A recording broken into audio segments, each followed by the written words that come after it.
Hey everyone, Lanie here, and as you know, I am out on my maternity leave, taking care of my little girl Tilden, and while I miss you, I am definitely enjoying the time off to bond with her and to start our little family together. But one of my friends who has an amazing podcast, his name is Eric Carter Landon, he hosts the True Consequences podcast, and he's agreed to do this episode for me, and I'm really appreciative.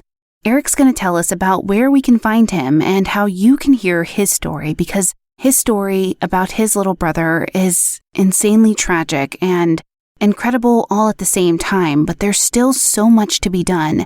And thankfully, Jacob, his little brother, has an incredible advocate in Eric. Explicit content is found in this episode, so listener discretion is advised. Hey everybody, it's Eric Carter Landon, the host and producer of True Consequences podcast. You can find my show on Apple Podcasts, Google Podcasts, Spotify, Amazon Music, and wherever else you can find your favorite podcasts. Welcome back to the TCFC podcast. I'm Eric from the podcast True Consequences, and I'm filling in for Lanie, who is on maternity leave. Research shows that children who are severely abused as children are 3 times more likely to develop schizophrenia as an adult. In addition, neglect and abuse in childhood have been shown to contribute to an increased risk of future violence. Although this isn't a reason to excuse behavior, it does explain why some men and women grow up to be violent. Okay, on to the show.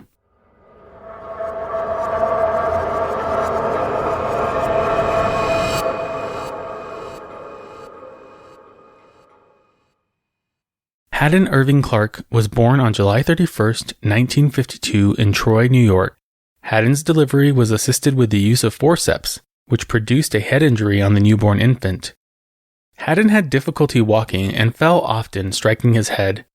At the age of 4, Hadden was diagnosed with cerebral palsy. He was given therapy, but he still fell so much that his mother, Flavia Clark, taped his head to try to prevent additional head trauma. Hadden's parents were Hadden Clark Sr. and Flavia Clark. Hadden Sr. was a Korean War veteran who obtained a doctoral degree and worked as an engineer for a gasoline company. Flavia was a stay-at-home mom who was often the target of Sr.'s rage, as Sr. was bipolar. Flavia was hyperactive and, quote, often drank heavily in order to sleep, end quote. Hadden's brother Jeffrey said their parents were functioning alcoholics. Despite their substance abuse issues and their apparent mental disorders, Sr. and Flavia were active in the Parent-Teacher Association, Boy Scouts, church, and civic organizations.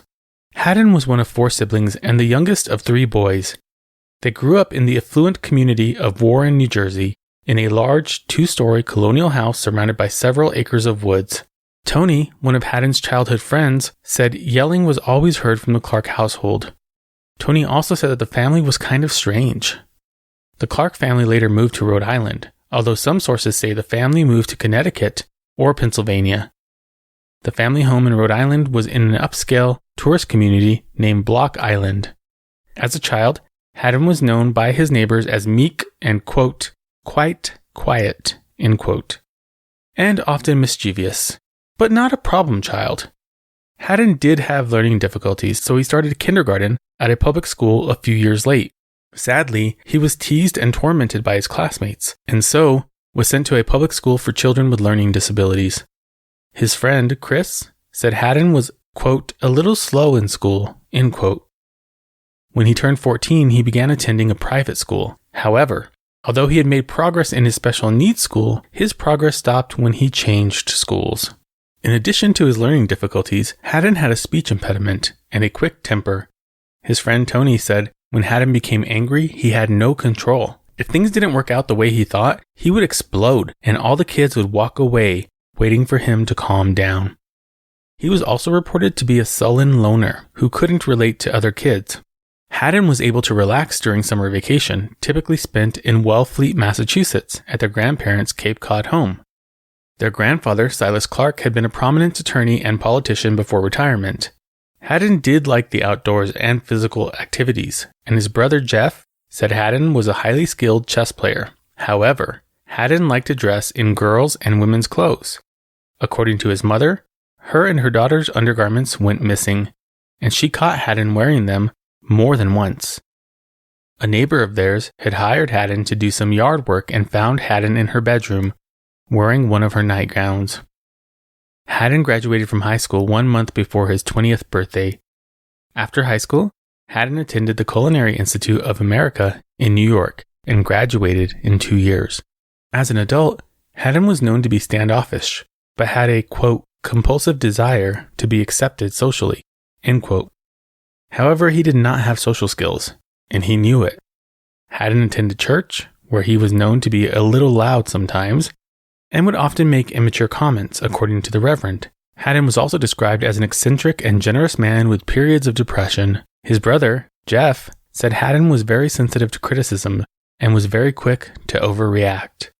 He would often take minor corrections or suggestions as personal affronts.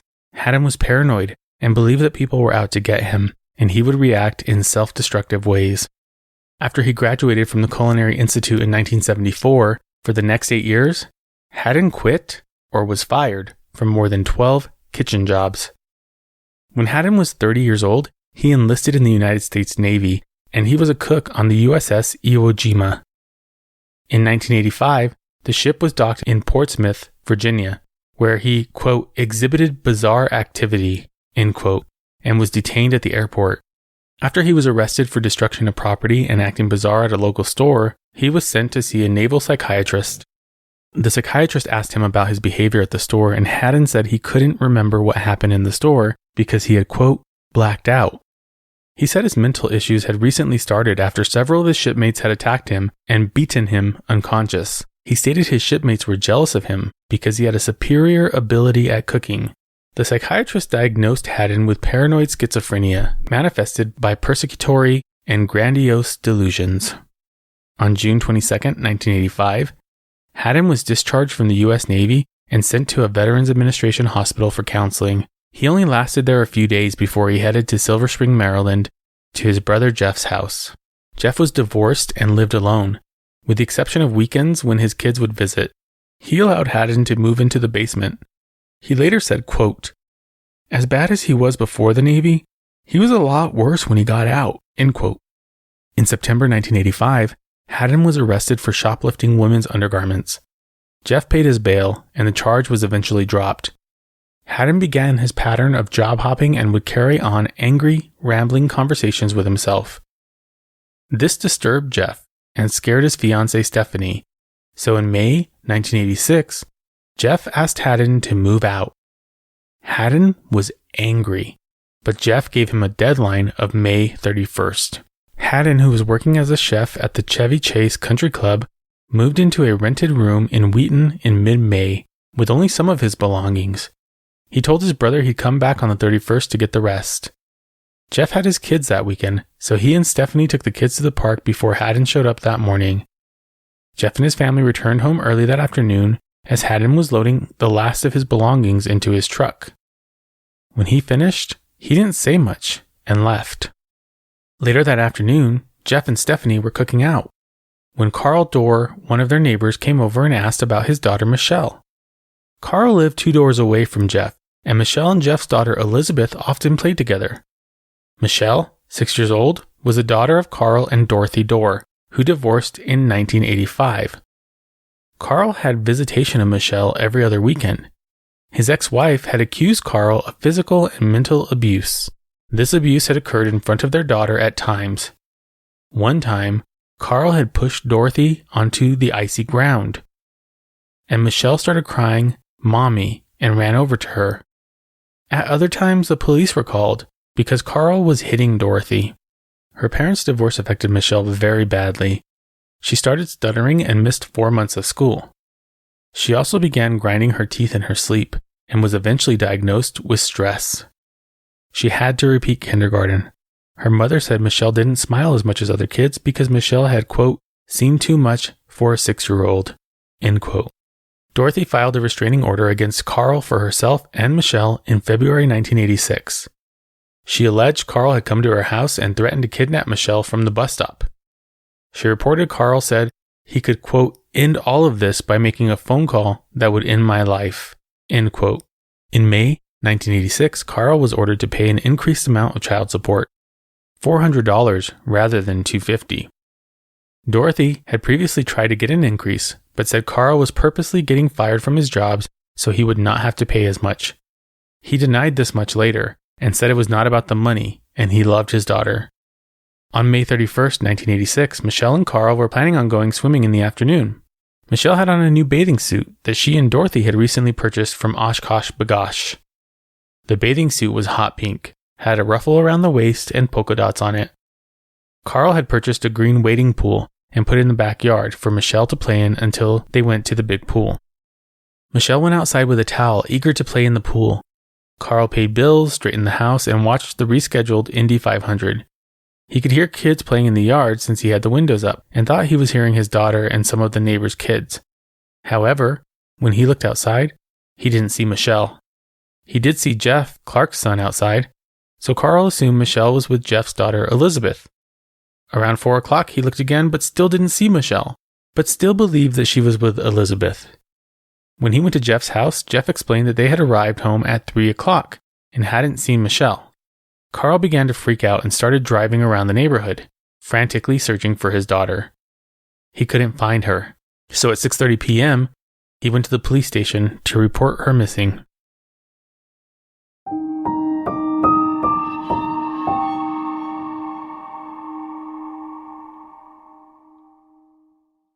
This episode is brought to you by BetterHelp. Is there something that interferes with your happiness or is preventing you from achieving your goals? Trust me, I have been there and I still struggle with these issues. But BetterHelp Online Counseling is there for you like it's been there for me. You can connect with your professional counselor in a safe and private online environment, which is so convenient for me, and it really makes me feel comfortable. You can now get help on your own time and at your own pace. You can schedule secure video or phone sessions, plus chat and text with your therapist whenever you need to. They have licensed professional counselors who are specialized in LGBTQ+ matters, grief, self-esteem, trauma, relationships, anxiety, you name it. Anything you share with them is confidential, and if you're not happy with your counselor for any reason, you can request a new one at any time at no additional charge. They have over 3,000 U.S. licensed therapists across all 50 states, and they're available worldwide. Start communicating in under 24 hours. The best thing is it's secure, convenient, professional, affordable, and it's not a crisis line. Best of all, like I said, it's a truly affordable option. True Crime Fan Club podcast listeners get 10% off your first month with discount code TCFC. So why not get started today? Go to betterhelp.com/TCFC. Simply fill out a questionnaire to help them assess your needs and get matched with a counselor you'll love. That's betterhelp.com/TCFC to get 10% off your first month.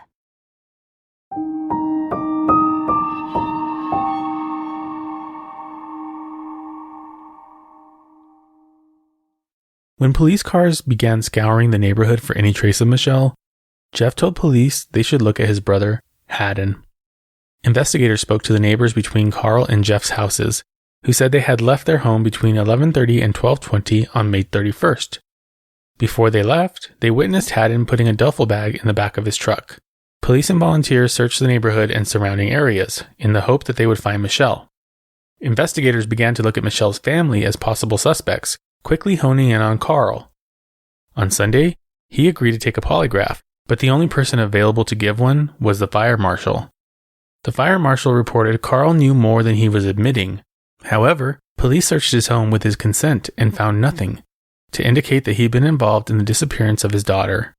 Sunday evening, investigators reached Dorothy in Southern Virginia, where she and her older daughter from another marriage were visiting relatives. As Detective Wayne Farrell told Dorothy her daughter was missing, she blurted out, quote, "Carl did it," end quote. Then went into detail about their failed marriage and abuse, as well as the somewhat incriminating statements she said that he'd made. However, in the investigators' minds, Carl had motive to murder his daughter. Without a daughter, he would not have to pay child support. That same night, detectives interrogated Carl in an interview room. Detective Farrell was in Carl's face saying he failed the polygraph, and they knew he'd done something with his daughter. Carl denied the allegations his ex-wife had made and said that he'd never made threats towards his daughter. Detectives finished questioning him at 11:30 p.m. and drove him home. Carl had been up for 36 hours at this point. The next morning, Carl was supposed to undergo another polygraph exam, but his divorce attorney advised against it and told Carl to invoke the Fifth Amendment. Carl did refuse the polygraph that morning, and it launched a full-scale investigation into his life. A grand jury was convened and Carl and his brother had to testify, but nothing was gleaned from the grand jury. Carl invoked the Fifth as advised, which annoyed the investigators. Meanwhile, police were using search dogs and cadaver dogs to try to find Michelle. They also used ground-penetrating radar and searched more than 12 large areas from Bethesda to Cape Cod, all to no avail. Police installed a device on Carl's phone line which would record all outgoing phone numbers. This device would stay on his line for 49 days and would yield nothing useful. On June 7th, 1986, Carl underwent another polygraph exam, which indicated he was telling the truth and knew nothing about Michelle's disappearance. Police didn't believe it, however. Also on June 7th, Carl began having hallucinations. He had not eaten or slept since Michelle's disappearance, and it began having serious mental repercussions. As he was watching television that night, he started thinking that the people on the TV were talking about him and that the police had wired his television set. The next day, he drove to his father's grave in Prince George's County. He started talking to the headstone, and the headstone responded. Carl began believing he was Jesus, and because of this, if he had found Michelle, he could bring her back to life. He drove to his ex-wife's home to tell her this and found a non-profit missing child investigator who had somehow inserted himself into the case. After Carl told Dorothy he was Jesus and could resurrect Michelle, the investigator threw him out. This made Carl think the investigator was Satan and he had killed Michelle, then hidden her body in the crawl space under Carl's bedroom. The next morning, Carl tried again. Returning to Dorothy's home, he told her the investigator was Satan and he was the one responsible for their daughter's disappearance. The police were called and a search warrant was obtained for Carl's home. Somehow, however, the message relayed to the investigators was misunderstood or miscommunicated, and the report was written that Carl had admitted to killing Michelle. The search under the home revealed nothing. Carl was admitted to a psychiatric ward for 72 hours of observation. A psychiatrist told investigators that Carl had suffered an acute psychotic episode caused by stress, exhaustion, and his guilt over not checking on Michelle sooner. On June 13th, Carl was interviewed again, trying to pinpoint the last time he had seen Michelle. The official report says 2:10 p.m., but Carl said it could have been between 12:15 and 2:10. He just wasn't sure. It had been 2 weeks since she had been missing, and in that time, he had suffered a serious mental breakdown. Police continued to investigate Carl, interviewing his family, friends, and coworkers. In August, Carl underwent hypnosis. In October, he was injected with, quote, truth serum, end quote, or amidal sodium. While under the effects of the truth serum, Carl reiterated his original version of Michelle's disappearance. In the fall of 1987, with no news about his daughter, Carl again became convinced he could resurrect Michelle if he could find her. He went to the Silver Spring Police Department and announced this power to them, which led investigators to start interrogating him again. Detective Michael Garvey, who had received the initial report about Michelle, started working on Carl, trying to get him to admit to the crime. Detective Garvey told Carl that they had the towel that Michelle was carrying, and they knew he'd done it. Carl was confused, and the detective said, quote, the towel you left behind when you killed her, end quote. Carl said he didn't kill her, and the detective said that they knew Michelle had drowned accidentally in the pool, and that he did something with the body. Carl became more and more confused, until by the end of questioning, he believed he had killed Michelle. They called Dorothy and she argued that she knew Carl had not done it. After that, Carl spent 10 more days in a psychiatric facility. Despite Dorothy's protest that Carl didn't do it when he was delusional, she went on America's Most Wanted in May 1988 and said Carl did it. Carl watched the episode, went to her house, and demanded to be let in. Carl told her he knew where Michelle was, and the truth would, quote, burn a hole in your soul, end quote. Carl was not charged, and the case went cold. In the meantime, at the beginning of the investigation, police did question Hadden Clark twice. The first interview with him was on June 5th, 1986, when Detective Wayne Farrell saw Hadden Loading his truck in Jeff's driveway, the detective stopped and asked Hadden some questions. Hadden said he had not seen Michelle on May 31st. Detective Farrell asked him where he had been on May 31st, and Hadden said he'd only been at Jeff's for about 2 minutes, so he could feed his rabbits. After that, Hadden said he rode his bike to work. Police checked his time card, and Hadden had clocked in at 2:46 p.m. on May 31st. They also discovered he had arrived to work with a bandage on his hand. Hadden explained it as an injury caused when he collided with a tree on his way to work. Hadden was interviewed again on June 8th. He told Detective Farrell he had been at Jeff's house between 1:30 p.m. and 1:45 p.m. and had let someone in to use the phone. This man reported to police that there was a, quote, small white female, end quote, with Hadden when he went inside to use Jeff's phone. During the second interview, when asked about Michelle's appearance, Hadden's entire demeanor changed. He went to the bathroom and started vomiting and crying. When he asked what he did to Michelle, he held his head and started rocking back and forth. He said he may have blacked out and asked for a psychiatrist. He talked to his doctor and then asked to leave. His request was granted. In 1988, Hadden was arrested for assaulting his mother. She and her daughter Allison were living in Rhode Island after Hadden Sr. had committed suicide in 1986. Sr. committed suicide following a horrific crime committed by Hadden's brother, Bradfield. On July 23, 1984, Bradfield had invited one of his co-workers, Patricia Mack, to his apartment in Los Gatos, California for dinner. He apparently made a rude comment and she slapped him. This enraged him and they began to struggle. He strangled her, then dismembered her body in his bathtub, chopping her into small parts. He put her remains in trash bags, then put these bags in an ice chest in the trunk of his car. 2 days later, he tried to commit suicide. When police responded, they asked about Patricia, and he told them she was in his trunk. In June 1985, Bradfield pleaded guilty to second-degree murder and mutilation of a corpse. He was sentenced to 18 years to life in prison. He became eligible for parole in 1994, but was denied parole from 1994 to 2002. Between 2002 and 2009, he stipulated to unsuitability. In 2016 and 2021, he waived the right to a hearing for 5 years. He will be eligible for a hearing again in 2026 when he is 76 years old. After the assault charge, Hadden pleaded no contest and received 1 year of probation and had to receive counseling. In June 1988, Hadden had moved out of a rented room in Bethesda. He left fish heads in the piano, chimney, and stove, and rigged a booby trap over the door. The booby trap sprayed black dye all over the carpet.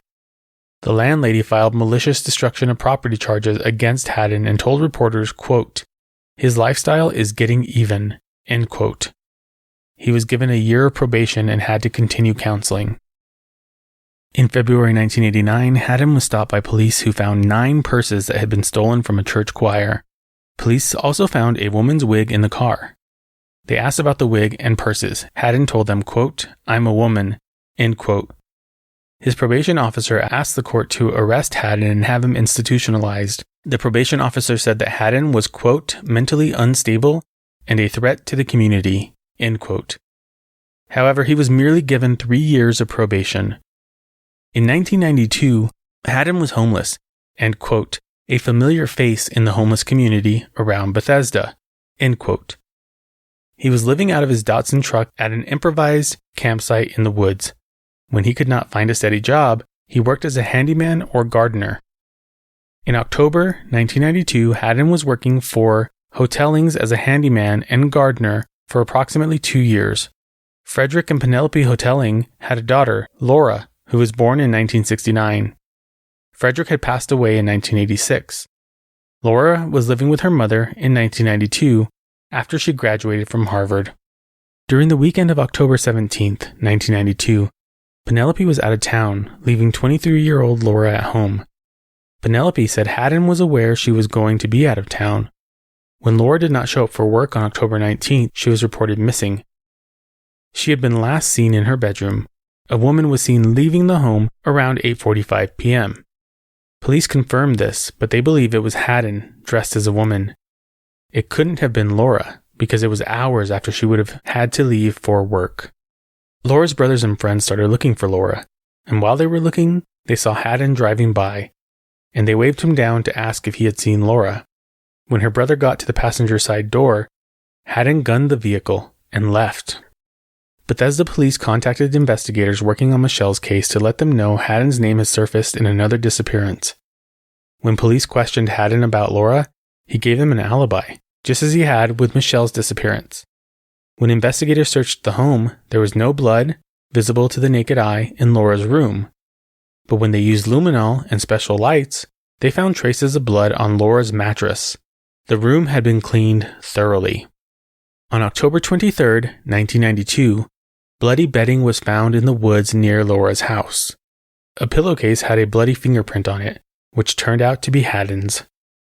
On October 24, 1992, Hadden was asked about Laura and Michelle. Hadden reacted as viscerally as he had when being questioned about Michelle. He got on his knees, began crying, and said, quote, "Oh God, I just want to die," end quote.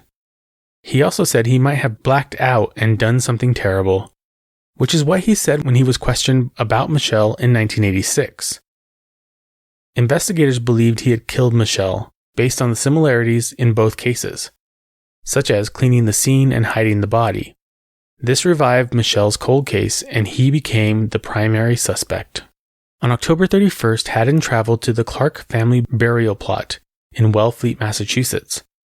On November 6th, 1992, Hadden was arrested and interrogated. Investigators believed they had enough to convict him of murdering Laura, but there was a slim chance she was still alive and being held somewhere, so they decided to hold an illegal interrogation of Hadden.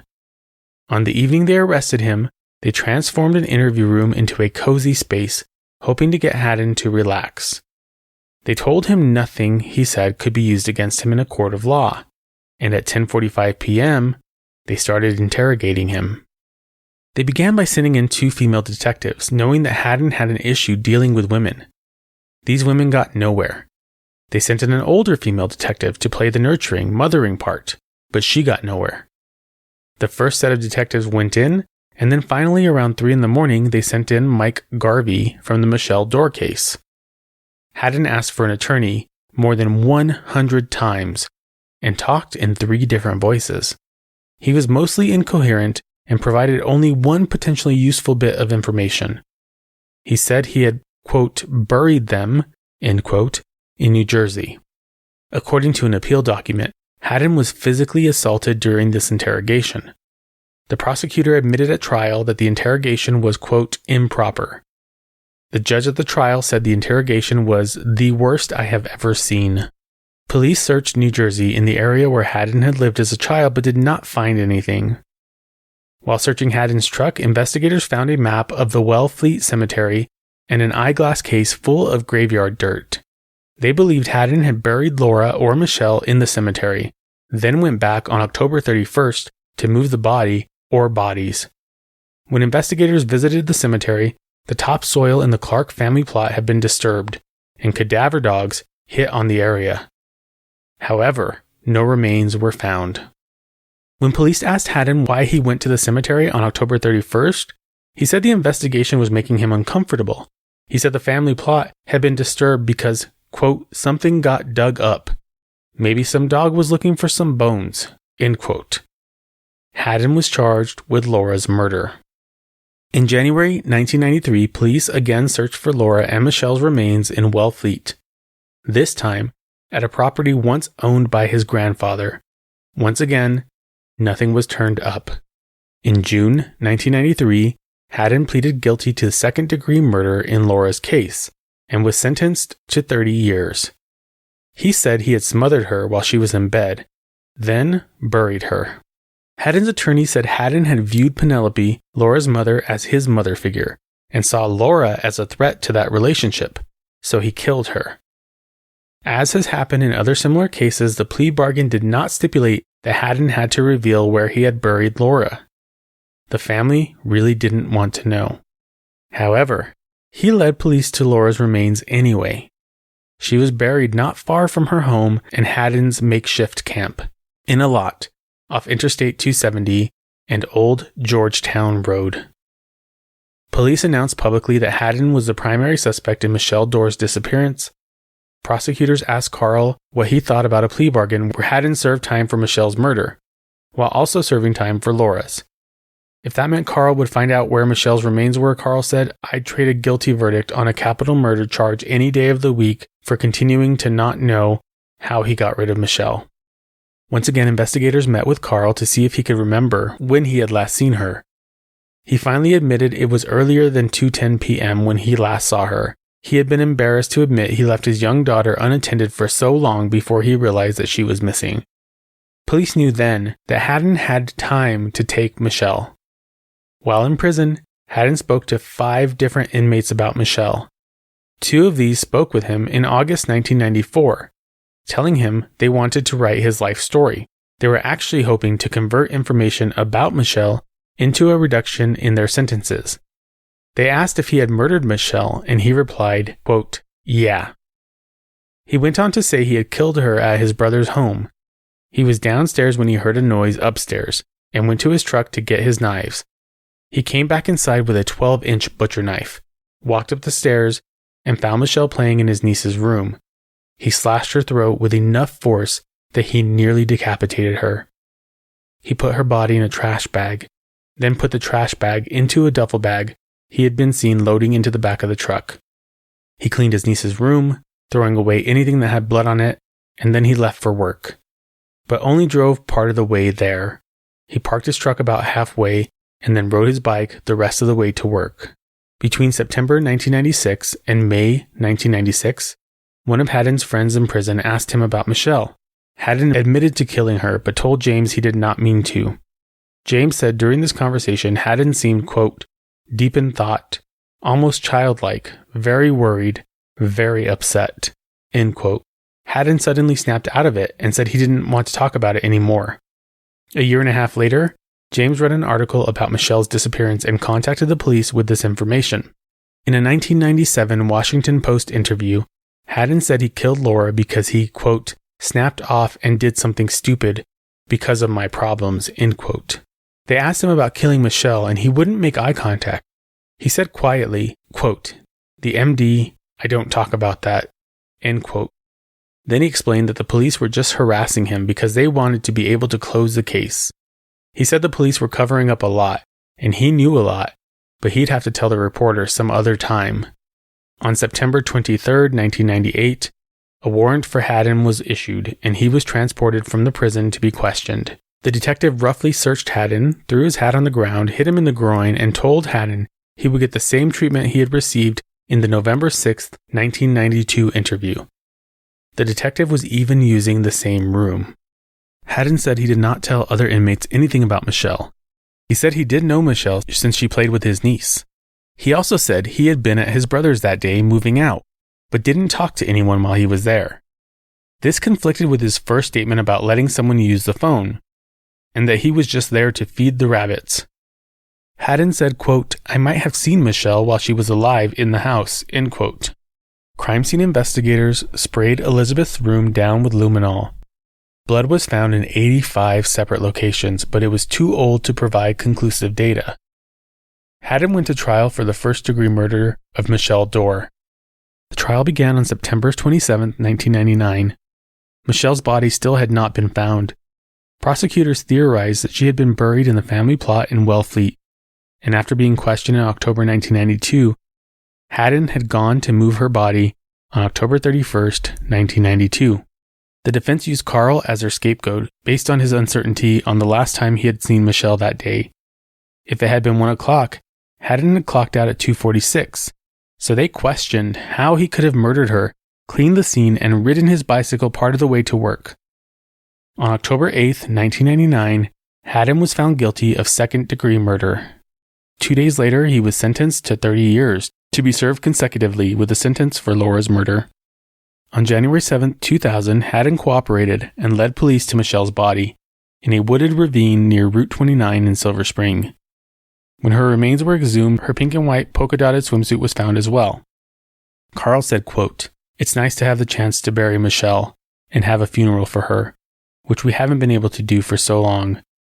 I still miss Michelle to this day, and I will continue to miss her, but at least I'll have somewhere to say goodbye. Hadden is still in prison at the Eastern Correctional Institution East in Westover, Maryland. Hadden said he had, quote, found religion, end quote, while incarcerated, although Carl Dorr found this hard to accept. Carl said he hoped Hadden had developed a conscience, but it was hard for him to see Hadden singing hymns on televised broadcasts. Finding Michelle's remains afforded the investigators who had worked on finding her for years some peace in this case.